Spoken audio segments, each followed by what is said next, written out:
Hoje o canal Curiosidades Bíblicas apresenta o terceiro episódio da saga Os 66 livros que compõem a Bíblia. E o destaque de agora é o livro de Levítico. Se liga na saga e aproveita para se inscrever no canal. Assim você não perde nenhum detalhe dessa jornada incrível. Sabe quando a gente começa a ler a Bíblia e de repente chega em Levítico? Para muita gente é aí que a leitura trava. Parece um livro denso, meio estranho, até intimidador. Mas e se ele não for só uma lista de regras antigas? E se, na verdade, for uma espécie de guia de usuário? É isso que a gente vai tentar entender agora. Então vamos encarar essa questão de frente. Afinal, para que serve o livro de Levítico?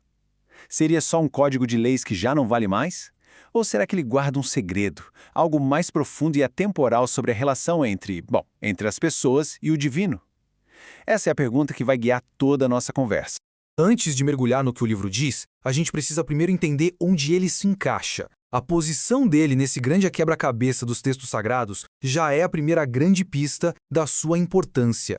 E a resposta, por incrível que pareça, começa com um número bem simples: 3. Levítico é o terceiro livro em duas das tradições religiosas mais importantes do mundo.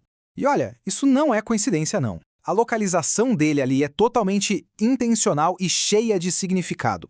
Pois é, seja no Antigo Testamento, para os cristãos, ou na Torá judaica, Levítico ocupa exatamente o mesmo lugar. Ele é como uma pedra fundamental compartilhada, um texto essencial que serve de ponte entre essas duas grandes fés.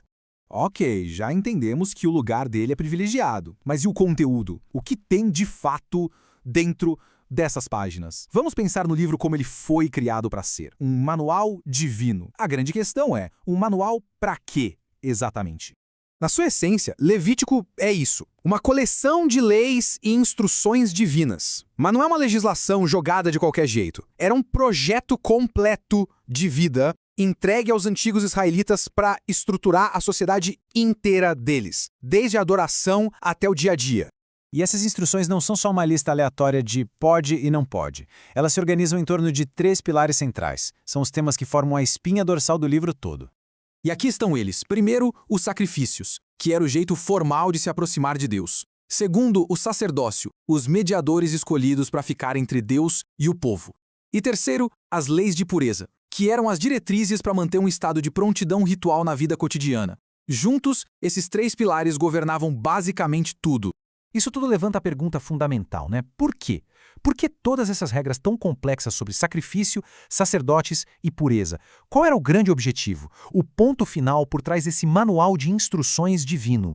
A resposta começa com um conceito muito forte, muito poderoso. O objetivo final era dar um roteiro prático, um guia passo a passo de como uma nação inteira poderia viver em um estado de santidade. Mas santidade não era só uma ideia abstrata no ar. Servia a um propósito muito relacional. O livro era, na essência, um projeto divino de como construir e, o mais importante, de como manter um relacionamento correto e saudável com Deus. E é aqui que a gente chega no coração de Levítico. É o ponto onde todas essas regras e rituais se encontram em 2 ideias centrais: a santidade absoluta de Deus e a necessidade de expiação pelos pecados. No final das contas, se desse para resumir o livro de Levítico inteiro, ele se reduziria a esses 2 conceitos superpoderosos e que andam juntos: santidade e expiação. Basicamente, como viver de um jeito separado para Deus e o que fazer para consertar a relação quando esse padrão não é atingido. Isso nos deixa com uma última reflexão que é crucial. Como é que esse guia tão antigo, escrito por um povo nômade no deserto, conversa com o nosso mundo moderno? Essa busca atemporal por uma conexão com o divino e por um jeito de reparar as coisas quando a gente falha, será que isso ainda não está no centro da nossa experiência hoje? A resposta para essa pergunta talvez revele por que esse livro antigo continua tão poderoso.